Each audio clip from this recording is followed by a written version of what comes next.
What mister Jagan Reddy, press మీట్లు చాలా ఎక్కువ చేస్తున్నావు. ట్రైనింగ్ బాగా తీసుకుంటున్నావా? ఏం లేదు, లాస్ట్ నువ్వు సీఎం కింద ఉన్న 5 సంవత్సరాల్లో జస్ట్ 2 ప్రెస్ మీట్లు పెట్టావు. మిగిలిందంతా నీ బదులు మీ బిజ్జల రామకృష్ణారెడ్డి అన్ని పనులు కానిచ్చేశాడు. అప్పుడు నీ కనీసం ప్రెస్ మీట్ పెట్టడానికి 5 సంవత్సరాలకు 2 ప్రెస్ మీట్లు టైం ఇచ్చావు. అదేటో ఇంకా 40 రోజులు కూడా కాలేదు, అప్పుడు 5 ప్రెస్ మీట్లు ఇచ్చావు. అంటే నీకు ప్రతిపక్షంలో ఉన్నప్పుడే మాటలు వస్తున్నాయి, అధికార పక్షంలోకి చేత కాదు. ఎందుకంటే అధికార పక్షం ప్రెస్ మీట్ పెట్టిందంటే ఖచ్చితంగా మేము ఏం సాధించాం, మేము ప్రజలకు ఏంటి చేయబోతున్నాం, ఏంటి డెవలప్మెంట్స్ ఉన్నాయి, దాని తలకు మంచి ఏంటి, చెడ్డ ఏంటి, మైనస్ ఏంటి, ప్లస్ ఏంటి అనేది జనానికి అర్థమయ్యే విధంగా ప్రెస్ మీట్లు పెట్టాలి. అది మనకు రాదు. బై మిస్టేక్ కష్టపడి బట్టి పెట్టి ఎవడో ప్రిపేర్ చేసి ఇచ్చినా దాన్ని చూడకుండా నువ్వు చదవలేవు.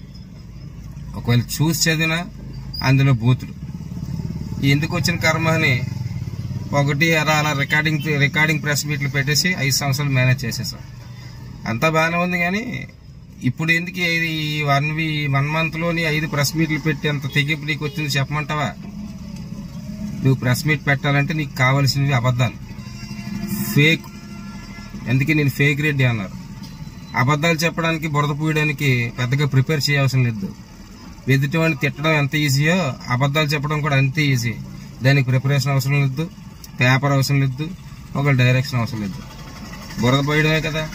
అది అక్కడ చంపేస్తున్నారు, అది కొట్టేస్తున్నారు, మమ్మల్ని ఇంట్లోంచి బయటికి రానివ్వట్లేదు, అది జరిగిపోతుంది, ఇది జరిగిపోతుంది, నింద వేయడానికి ఏంటుంది. కాబట్టి రోజుకు ఒక ప్రెస్ మీట్ వస్తాం. నీకు పని పాటు లేదు, అసెంబ్లీకి రావు. నిజంగా నువ్వు చెప్పే సమస్యలన్నీ ఉన్నాయిరా అనుకుంటే అసెంబ్లీకి వచ్చి నువ్వు అడిగితే ప్రజలందరూ చూస్తారు, అందులో నిజాలు వాళ్ళకి తెలిసిపోతాయి. సో నీ ముఖం నలుగురు మర్చిపోకూడదు కాబట్టి నువ్వు ఏదో ప్రెస్ మీట్ పెడతావు. ప్రజెంట్ సీఎంఏ గారి మీద కావచ్చు, డిప్యూటీ సీఎం గారి మీద కావచ్చు, ఒక 4 బురద 4 మాటలు అనేస్తే నువ్వు మళ్ళీ హీరోగా ఫీల్ అయిపోతావు. దానికి నీ భజన బృందం అబ్బా అయ్యా అని చెప్పి నిన్ను ఆకాశానికి ఎత్తేస్తుంది. ముందు మారు జగన్ రెడ్డి, పబ్లిక్లోకి రా.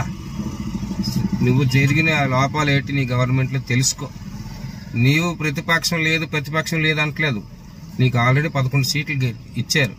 ఆ 11 సీట్ల ద్వారా కూడా నువ్వు సమస్యలు అసెంబ్లీలో మాట్లాడు. ఇప్పుడు కన్నా ఎక్స్పీరియన్స్ పొందు. ఎందుకంటే పొజిషన్లో ఉన్న లీడరు రాజకీయ దురంధరుడు చంద్రబాబు నాయుడు గారు.